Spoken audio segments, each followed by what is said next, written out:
जी मृत्युंजय जी, अगर मैं लालू जी पर व्यक्तिगत तौर पे बात पूछूं तो उसमें भी कई सारे किस्से ऐसे हैं जो कई चीज़ें तो साबित भी हो चुकी हैं और उनसे जुड़ी कहानियां भी हैं जो मतलब कोई कह सकते हैं कि अच्छी लाइट में नहीं आती हैं।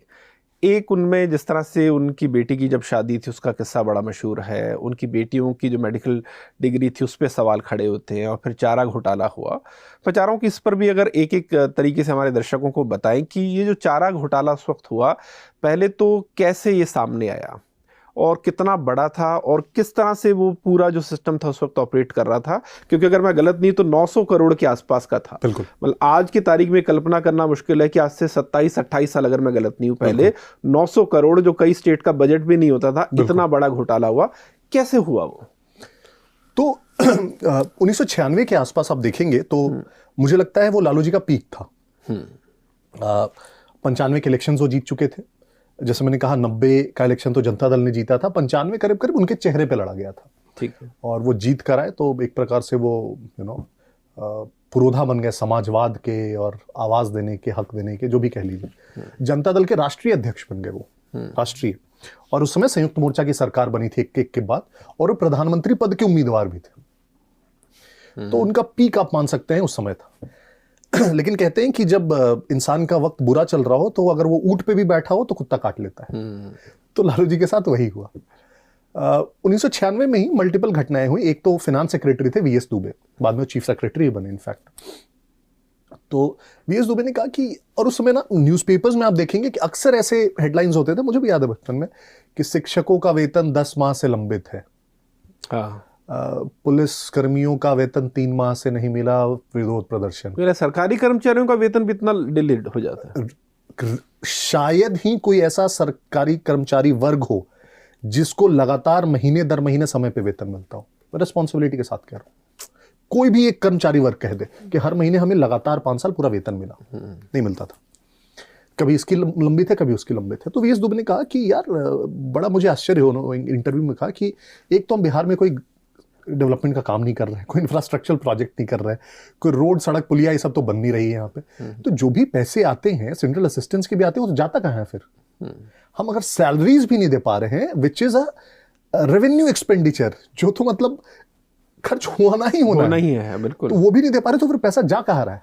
तो उन्होंने कहा कि उन्होंने सारे डिपार्टमेंट्स के जो एक्सपेंसेस थे वो मंगाए, और उनको थोड़ी सी एनॉमली दिखी जो एनिमल हस्बेंड्री डिपार्टमेंट है, पशुपालन विभाग, उसमें ठीक है कि उसके एक्सपेंसेस जो हैं वो बजट से भी ज्यादा एक्सपेंसेस है।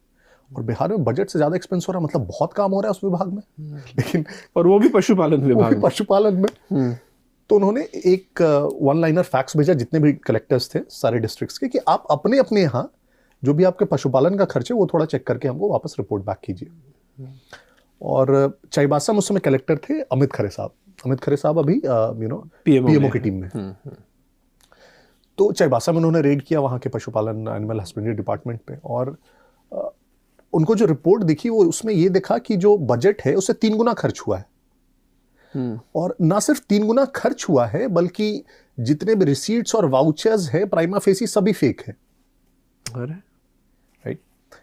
तो उन्होंने इस बात को रिपोर्ट किया वापस। फिर दुमका की ट्रेजरी में भी यही हाल दिखा, गोड्डा की ट्रेजरी में यही हाल दिखा। तो एक पैटर्न दिखने लगा कि जो विड्रॉवल्स है वो बजट से बहुत ज्यादा है, और फर्जी वाउचर्स और बिल्स पे विड्रॉवल है। जब इसकी तह में लोग जाने लगे तो धीरे धीरे जब इस पे चर्चा होने लगी, तो लालू जी ने कहा कि हाँ ये लग रहा है कोई घोटाला है, तो इस पे हम कमेटी बनाएंगे इसकी जांच के लिए। तो उन्होंने 2 एक सदस्यीय कमेटी बना दी। विपक्ष इस पे हल्ला करने लगा, तो उन्होंने कहा कमेटी बना देते हैं, निष्पक्ष जांच होगी, सब होगा। कुछ दिनों बाद जो कमेटी का सदस्य था उसी का नाम आने लगा चारा घोटाले। हो सकता है उसे इसीलिए बनाया हो। तो फिर और ज्यादा विपक्ष ने हल्ला किया कि यार ये क्या मजाक चल रहा है। और उस समय हल्ला हुआ, फिर हाई कोर्ट पे ये मैटर गया कि इसकी जो जांच है निष्पक्षता से नहीं कर सकते ये लोग, क्योंकि ये तो खुद ही इसमें संलिप्त दिख रहा है। तो उसको फिर सीबीआई को ट्रांसफर कर दिया गया कि सीबीआई को ये जांच के लिए दिया जाए विषय।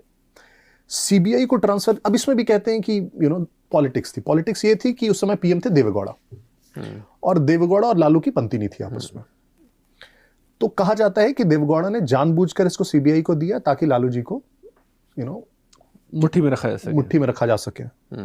और लालू जी इनफैक्ट अपनी आत्मकथा में उन्होंने लिखा है कि किस प्रकार से वो देवगौड़ा के पास गए थे और दोनों में बहुत ज़्यादा कहा सुनी, दोनों रोने लगे, देवगौड़ा बेहोश हो गए।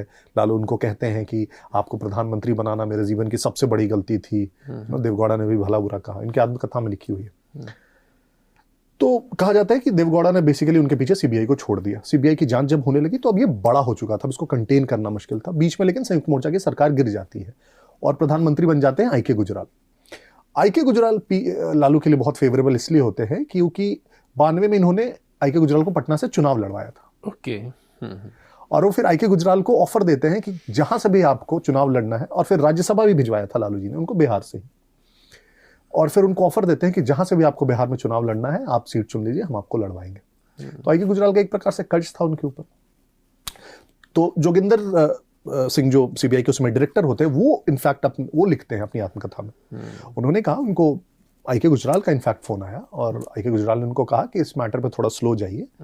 और जोगिंदर सिंह कहते हैं कि हाई कोर्ट मॉनिटर्ड ये पूरा इन्वेस्टिगेशन है, तो इसमें आपको इन्वॉल्व होने का कुछ है ही नहीं।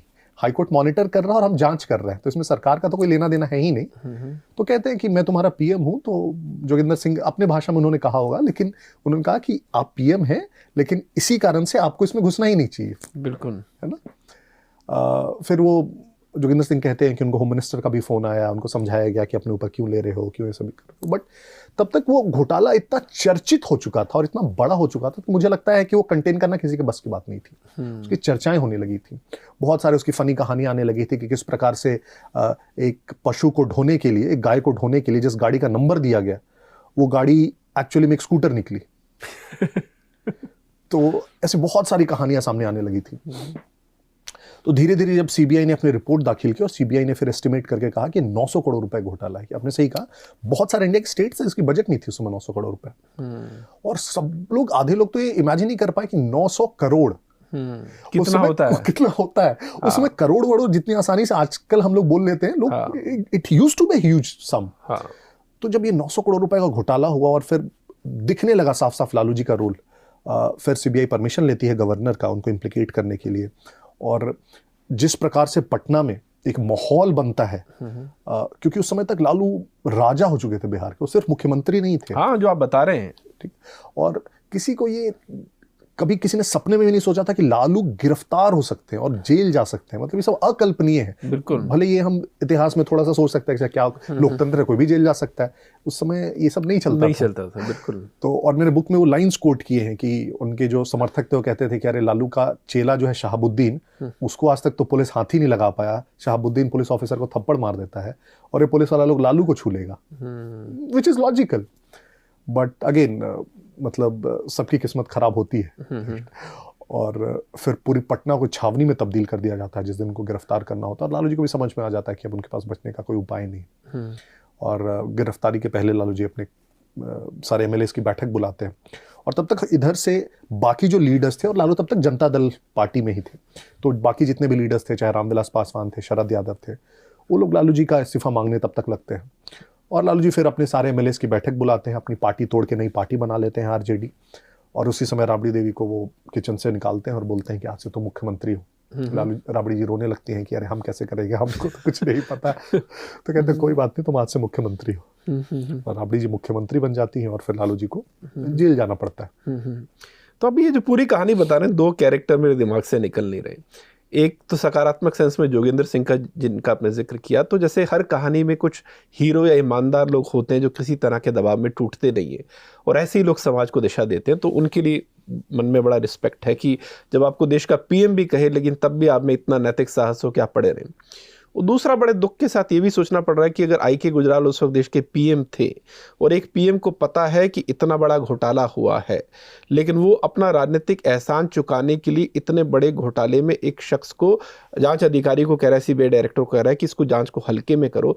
मतलब आपके लिए अपना राजनीतिक करियर इतना महत्वपूर्ण है कि आप सोच नहीं रहे कि इतना हजारों करोड़ का घोटाला, उस आज के संदर्भ में तो हजारों करोड़ का घोटाला आप होने दे रहे हैं। बिल्कुल। और वो भी देश का पीएम।